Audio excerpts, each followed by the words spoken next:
about OOP.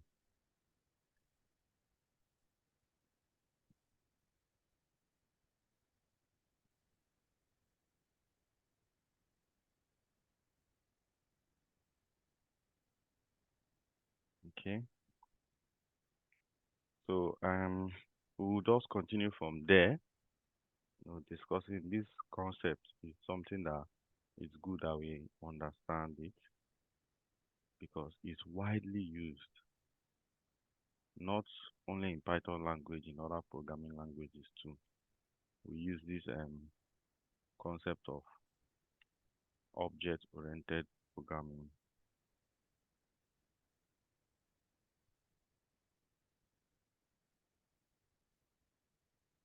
OOP. Before now we talked about functional programming, right? And one of the advantages, key advantages, is code reuse. So instead of um, you have the ability to use a set of codes to over and over again when you put them in a function. You can call them anytime you want, and it avoids repetition where we have to repeat doing the same thing. So typically, once you're writing any script, any um, coding you're doing, and you find out that you're beginning to repeat certain things over and over, you should just know that okay, this thing you're repeating, you can make it into a function and call it whenever you want. So you could use that functional method to write an application using functions. Then another widely used method is object-oriented programming. In this one now we have objects and instances of those objects, classes, sorry, and then instances of the classes. So those classes is just like blueprint of objects. So it's like I want to build a house, right? First thing I'll do is to have my blueprint of the house, which is showing us how the house is going to be. And that is the plan of the house. Now, with a house plan, I can build 10, 20, 100 houses with one plan, right? Because that's a blueprint that shows how how a house should be. Then you can use it. That blueprint is like a class. When you talk about object-oriented programming, it's like a class. The blueprint shows you what the class can do. Then with that blueprint, you can go ahead and create different houses, which is like different objects from that blueprint, from that class. So that's the kind of concept we're trying to put into programming now, where you create a class and then use the class to create objects. That class is just like a plan, a blueprint. Then you can have different objects. Each object is an instance of the class. So we have the object being an instance of the class, and that thing helps us to organize our coding very well, right? Organize our codes, and whenever you need to make an upgrade, it's easier to do it. This is just like a general overview. Now, typically in Python, like function would always say def, the keyword, and then we'll put the function name, right? And then a colon. This is a syntax for creating function. We also have a syntax how you create a class, and that is use of this keyword class. And then um, let's imagine we have an organization. In our organization, we are going to have employees.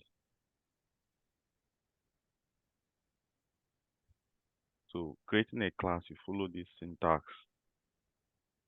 like this. So the keyword class and then the name of the class. Now you notice I use a capital letter. It's just a convention. You can actually use a small letter, but it's very popular anytime a class is created. Is the name is begins with capital letter, right?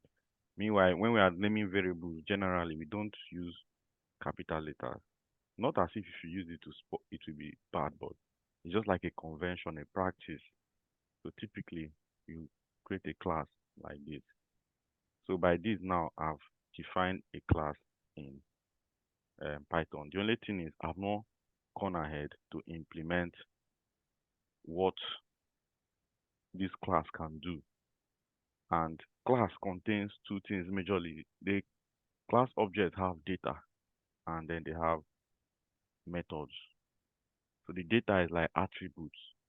Like I said now, when you have a plan and you build the house on the plan, you can decide to name each house. Even though it's the same plan that built the house, they could have different names, right? They could have different names. That name now is an attribute specific to each house you have built from the plan.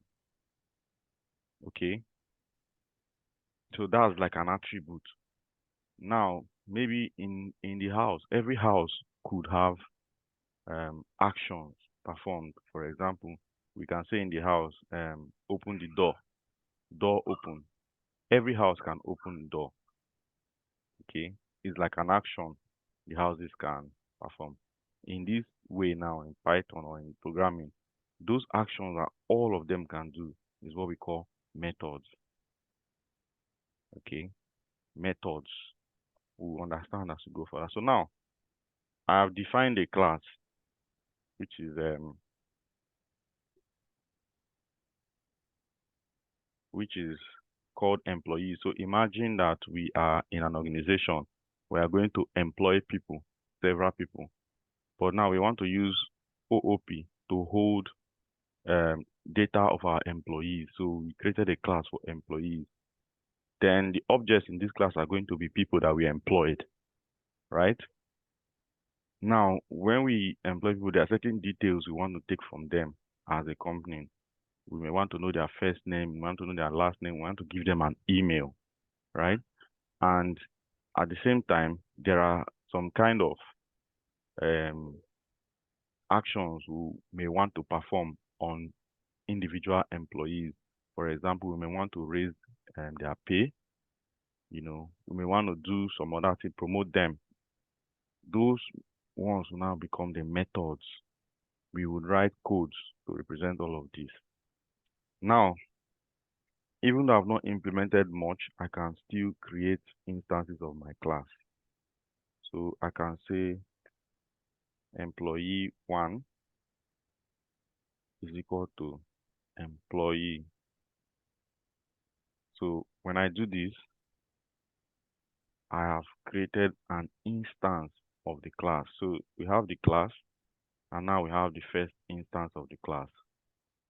Now I can print it so we'll see what it is. So I save my file. Now I'm going to run it. Um, Python day 16.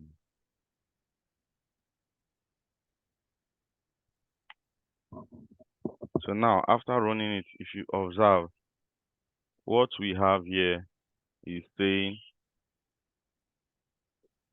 is this object that I printed on line 10, right?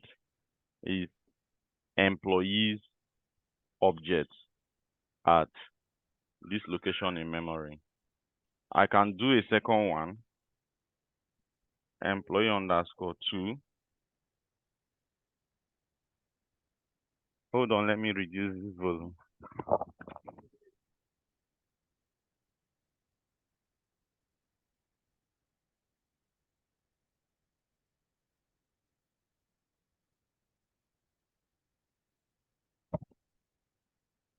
Sorry about that. So we can also have a second employee, and then let's print it so we'll see that even though they are both instances of the employee class, they are different. So save it and run this file. Now, if you look closely, you'll find out that the first one is an employee object at this location. The second one is another employee object, but it's at a different location. So there are now instances of this class. So you have the class as a blueprint. Now we can then create one instance. You can create two instances. Just like I was saying, you have a plan for a house. You can go ahead and build one house, two house. Yeah, so you have these as objects of this class, employees. Okay, they are different. Now I can go ahead after creating two employees. I can come and say employee one dot first name. The first name, I can say let it be equal to John. I can also say employee one dot last name to be equal to Greg. Okay. Now I am giving some form of data to employee one. Okay. Some data now specifically to employee one. Now I can also define for employee one maybe a pay. Employee one dot pay. How much his salary is, maybe we'll say is equal to 100,000. So these are specific details for employee one. I can do the same thing for employee two. I can do the same thing for employee two. Convert this one to two. But let's say employee two now, instead of, okay, this is 10,000, right? So let me just make under zero, 100,000. And then let's say employee two is 50,000. The surname is Amadi, and the name is who will I call now? Um, let's say Anthony. So Anthony Amadi. Okay, fine. So when I set this now, I'm basically like um assigning, oh, this person's first name should be this, the person's last name, employee one dot pay is that. I'm now giving data to each individual employee. You can still access this data now. So if I say print, I can print employee one dot first name. Okay, to show you that it actually is entering employee one. And I can also print employee two dot first name because I created it for it. So I save the file, then I run it. So you can see now when I printed employee one dot first name, it has John. When I print employee two dot first name, it has Anthony as I defined. But now this is the thing. Me doing this for every employee in the company is going to be cumbersome, right? Which is every instance, everybody that comes to the company, I will start assigning um, data this way. Now, instead of this, in our class, we can then have a sort of like a function that does this for us. So a function, init function. So it's just like initialization, okay? So initialization, which is anytime this particular function called underscore underscore init is one that runs anytime I try to create a class object. Now, whatever you want to happen at the point of creation, you define it under this function. So obviously you see that from my code, I have each employee has a salary, has a last name and a first name. These are something that is common. Any employee should have within our company. So in our init method, we can go ahead and define this function to have all this data when an employee is created instead of repeating it this way. And how do we do that? We use the init function where we initialize an object of the class. Now, the way it is done, first of all, the first parameter or argument that this function takes is the self. You could type anything in place of self, but there is a first argument, but commonly it is called self.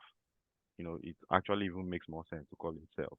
You can call it anything, but we can call it self, which is now the instance. This self, remember we're in the class, but when we now pass the first argument as self, what we're trying to do is we are trying to make this function act on this particular instance of the class. That's why I say self. Even though it's the class general, but self now, when you're calling it, that self will make it, that argument is talking about the very instance, very object that you're calling it on. Okay, it's always the first argument for everything that has to do with instance methods in a class. So the second thing we want to collect, remember we needed a first name. I could call it first. We need the last name and we need a pay. So those three things I can see is common data all my employees share. So I use them in the initialization function and then I begin to write them self dot because I called it self, so I have to say self. That first argument self. So self now dot first name should be equal to first. So self dot last name should be equal to last. And then self dot pay should be equal to pay. So whenever I call this init function, I'm going to pass these three parameters and they will be passed to that instance in this format. Okay. And one more thing which I can have here is self.email. I can have email from my class or my employees. Everybody can have an email. And I can say this can be equal to first plus. This is just, maybe I'll use an F string instead. So I can say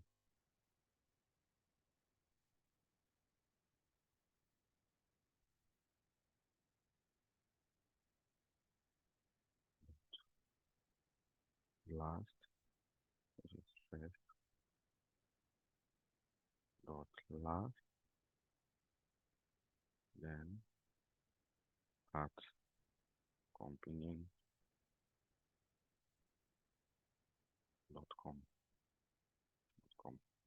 Okay. So because I want to still create email for everybody, even though I didn't do it here, but let's just say I wanted an email. Now, um, I created the email by, first dot last at company.com. How you can say maybe my own name is Lazy Gabako at somecompany.com. Now, this I've defined the init function. When I do it this way, the way I call when I want to create an instance of the class changes because whenever you call this class to create an instance, this is the function that is going to run. And because I've written these three variables or four, it's going to require them whenever you're instantiating the class. So what I will do, I'll now pass John. Whenever I'm creating an object of the class on instance, I'll pass John, comma, I'll pass Greg, and then his pay will be 100,000. So when I'm now instantiating. Instead of me to go ahead and be assigning this way, I have kept just put the data on that line where I created the instance. Same thing I'll do with Anthony. I'll pass it this way.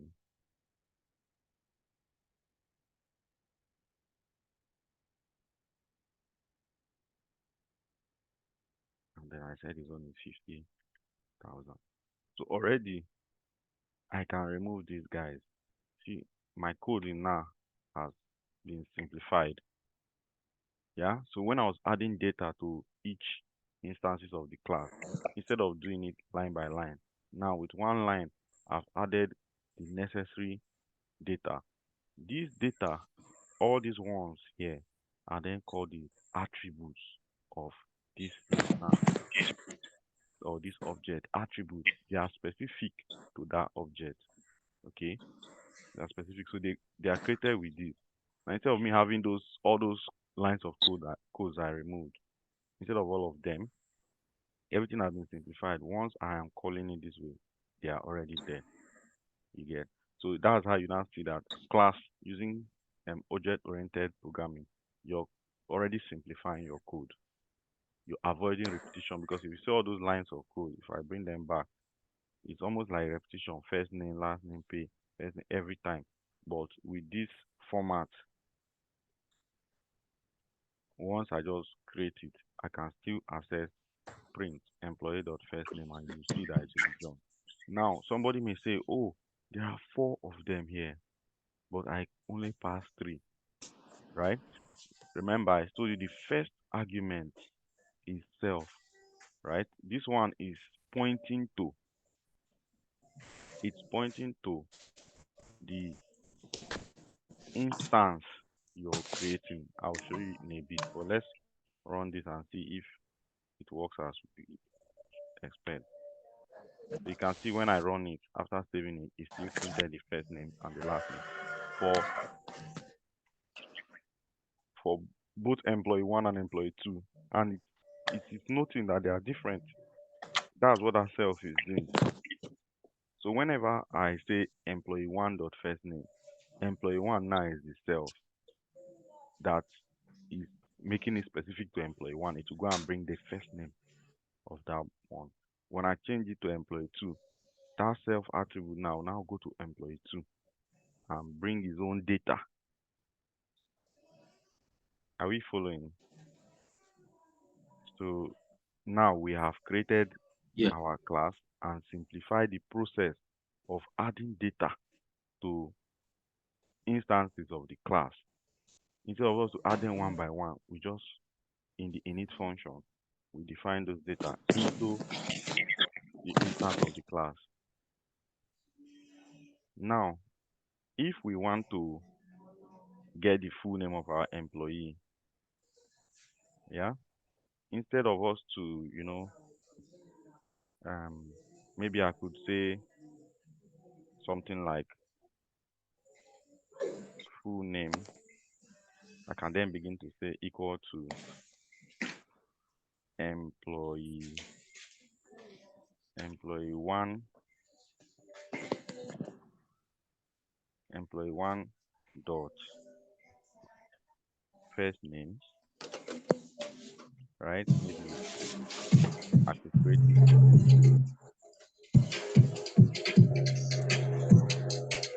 Someone should please mute then space. I can just do it.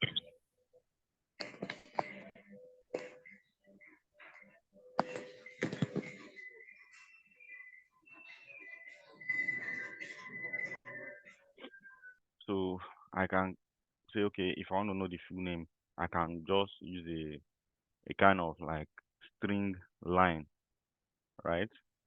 To create it like this.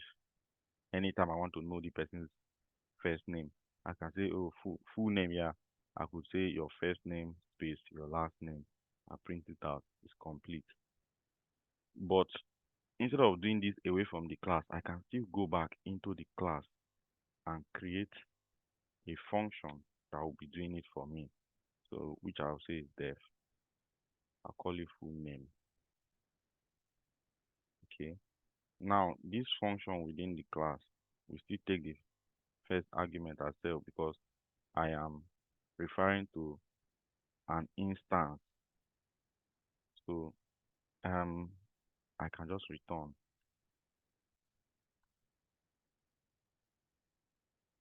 I can just return that string. The string basically.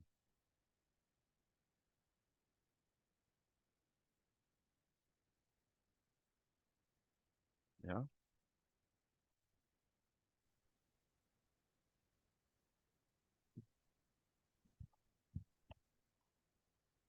My battery. Mm.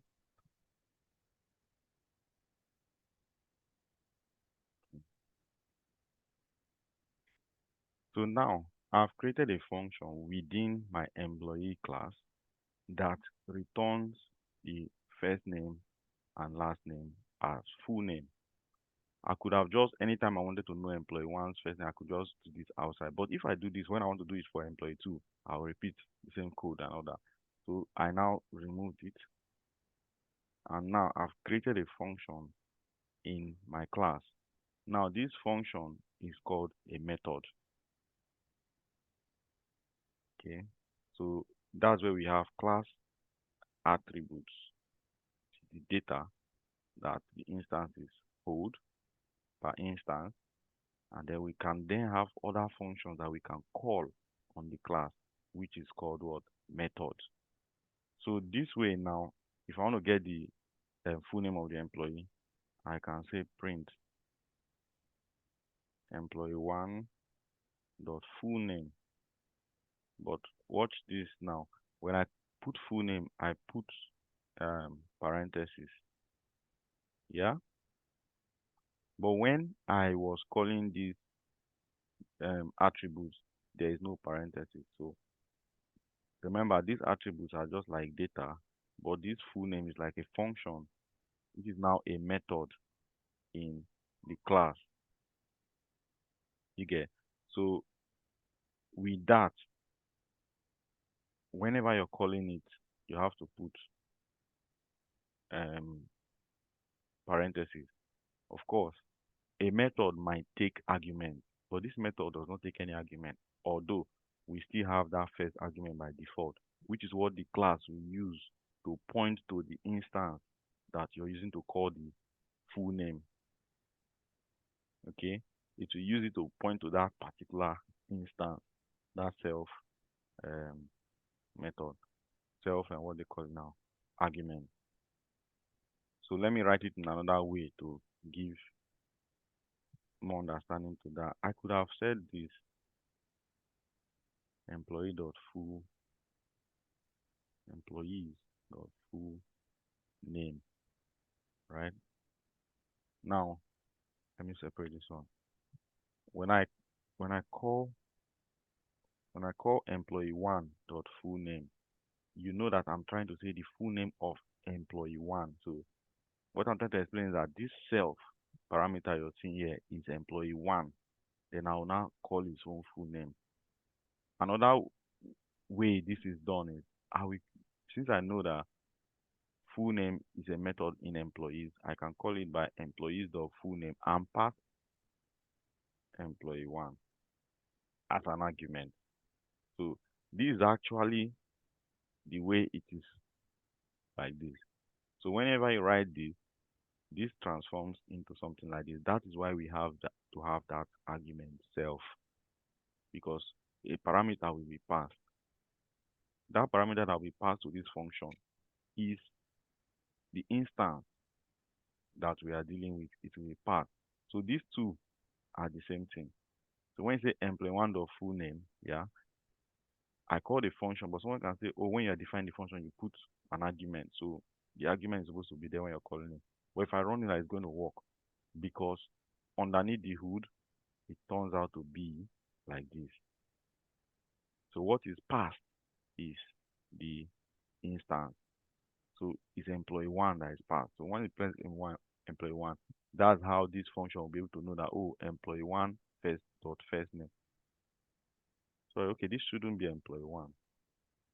This would then be self because here is self and then I just copied it from that side, so it's correct one. We have self, that self now that points to the instance that we are calling it on. So we save it and we run. So you can see that we have employee one first name, employee two first name, then the full name John Greg when we run line 23. Still, when we run line 24, we get John Greg because it's the same thing, just for us to understand. Now, at this point, what we've been able to show is we have a class, the init function, where you specify attributes for that class. Attributes are data for the class, okay, which every instance of this class should have. Every employee in our organization definitely should have first name, last name, pay, and email. Okay. We then created a method which can call the full name for us. Then when we called it, you could see all this dot first name, dot full name, but with parentheses. Now, everything in Python, everything in Python is based on this concept.